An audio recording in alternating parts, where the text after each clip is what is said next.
ஜனவரி 1 வீரா serial வரக்கூடிய எபிசோட்ல என்ன நடக்க போகுது அப்படின்னு பார்க்கலாம். உங்களுக்கு இந்த வீடியோ பிடிச்சிருந்தது அப்படின்னா மறக்காம இந்த சேனலை சப்ஸ்கிரைப் பண்ணிக்கோங்க.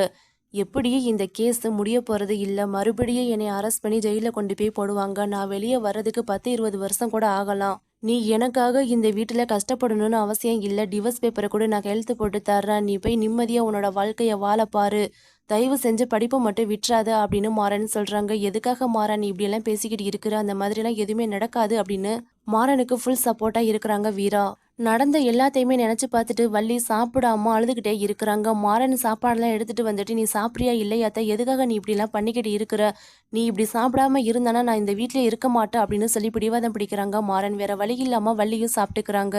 இந்த வீட்டில் இருக்கிற யாரோ தாண்டா பிளான் பண்ணி உன்னைய இந்த மாதிரி எல்லாம் பண்ணிக்கிட்டு இருக்கிறாங்க. அவங்க மட்டும் யாருன்னு தெரிஞ்சிச்சுன்னா கண்டிப்பா நான் சும்மா விட மாட்டேன் அப்படின்னு சொல்லிட்டு இருக்கிறாங்க வள்ளி. அப்பதான் கண்மணி போலீஸ் ஸ்டேஷனுக்கு போயிட்டு போலீஸ்கிட்ட பேசிக்கிட்டு இருக்கிறாங்க. ரொம்ப தேங்க்ஸ், என் அண்ணனோட கேஸை மறுபடியும் நீங்க எடுத்து நடத்துறதுக்கு. என்ன மேடம் நீங்க இப்படிலாம் சொல்லிட்டு இருக்கிறீங்க, நீங்க என் ஒய்ஃபோட ஃப்ரெண்டு, என் ஒய்ஃபுக்கு எவ்வளவோ ஹெல்ப் பண்ணிருக்கிறீங்க, நான் இந்த உதவி கூட செய்ய மாட்டேனா?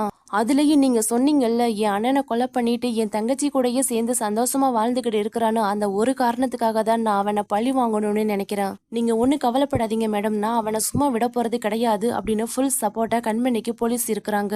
அப்பதான் கண்மணி ஐடியா கொடுக்குறாங்க. கண்மணி கொடுத்த ஐடியா படியே போலீஸும் மறுபடியும் மறு விசாரணைக்கு மாறனை போலீஸ் ஸ்டேஷனுக்கு அனுப்புறதுக்காக லெட்டரையும் அனுப்புறாங்க. வீட்டுல இருக்கிற எல்லாருமே சாப்பிட்டுக்கிட்டு இருக்கிறப்ப போஸ்ட்மேன் கொண்டுட்டு அந்த லெட்டரை கொடுத்துட்டு போயிடுறாங்க. அதை வீரா தான் வாங்கிட்டு வந்திருக்கிறாங்க. வீரா படிச்சு பார்த்துட்டு ரொம்பவே சாக்காய் போயிருக்கிறாங்க. வீட்டில் இருக்கிற எல்லாருமே என்ன லெட்டர் வந்திருக்குது, என்னன்னு படிச்சு சொல்லு அப்படின்னு கேட்குறாங்க. மாறனை மறுபடியும் விசாரணை பண்றதுக்கு போலீஸ் வர சொல்லியிருக்கிறாங்க அப்படின்னு சொல்றாங்க. வீட்டில் இருக்கிற எல்லாருமே சாப்பிடாம அங்கிருந்து எந்திரிச்சு போயிடுறாங்க ரொம்பவே சோகமா.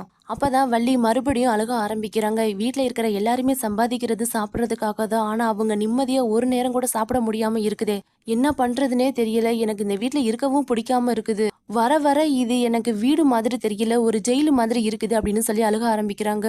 போலீஸ் ஸ்டேஷனுக்கு விசாரணை பண்றதுக்காக குடும்பம் போய் உட்காந்துருக்குறாங்க. ஆனா போலீஸ் வெயிட் பண்ணட்டும், என்னைய ஐஜி கிட்ட எல்லாம் ஃபோன் பண்ணி பேச வச்சு திட்டுவாங்க வச்சாங்களா, அவங்க வெயிட் பண்ணட்டும் அப்படின்னு சொல்லி கான்ஸ்டபிள சொல்லி அவர் ரொம்ப பிஸியா இருக்கிறாரு, கொஞ்ச நேரத்துல வந்துருவாரு, அவர் கேஸ் விஷயமா பிஸியா இருக்கிறாரு அப்படின்னு சொல்லி அனுப்பி விட்டுறாங்க.